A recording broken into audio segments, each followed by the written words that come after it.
முதலமைச்சர் தளபதி விஜய் வந்து பார்த்தீங்கன்னா, ஏன் சைலண்ட்டா இருக்காரு? சட்டமன்றத்தில கூட எதுவுமே பேசல. பப்ளிக்ல எந்த ஒரு பிரஸ் மீட்டும் குடுக்க மாட்டேங்கிறாரு அப்படின்ற மாரி நெறைய ஒரு கேள்விகள் எழுந்துகிட்டு இருக்கு மக்கள் மத்தியில.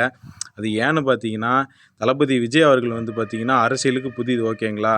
அதாவது ஒரு இதுக்கு முன்னாடி இருந்த ஏடிஎம்கே, டிஎம்கேலாம் அரசியல பத்தி ஓரளவுக்கு தெரியும். நாட்டு நடப்புகள்லாம் தெரியும். தளபதி விஜய் அவர்கள் வந்து ஒரு ஆக்டரா இருந்து இப்ப தான் அரசியலுக்குள்ள வராரு. ஆகையால வந்து பார்த்தீங்கன்னா, இவரு ஏதாவது சொல்ல போய் தவறான கருத்து சொல்லிட்டாங்க அப்படின்னு சொல்லி, இது ஒண்ணுமே அரசியல் தெரியல. இவர்லாம் வந்து ஆட்சி நடத்துவாரா? அப்படின்னு சொல்லி விமர்சனங்கள் எழும் அப்படின்றது காரணத்துக்காகவும் அமைதியா இருக்காரு.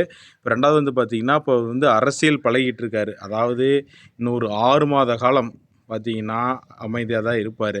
இந்த அரசியல்ல முழுகி நீச்சல் அடிச்சு கரைக்கு வந்து அதுக்கப்புறம் பார்த்துங்க, அதாவது சிங்கம் பதுங்கிறது வந்து பார்த்தீங்கன்னா, பாயறதுக்கு தான் ஓகேங்களா? ஆகையால வந்து பார்த்தீங்கன்னா, தமிழக முதலமைச்சர் அவர்கள் வந்து தற்சமயம் பிரஸ் மீட்டுக்கோ தேவையில்லாத ஒரு கான்வர்சேஷன் குடுத்தா பெரிய இஷ்யூ ஆயிரும். அப்படின்ற காரணத்தினால தான் அமைதியா இருக்காரு. ஓகேங்களா?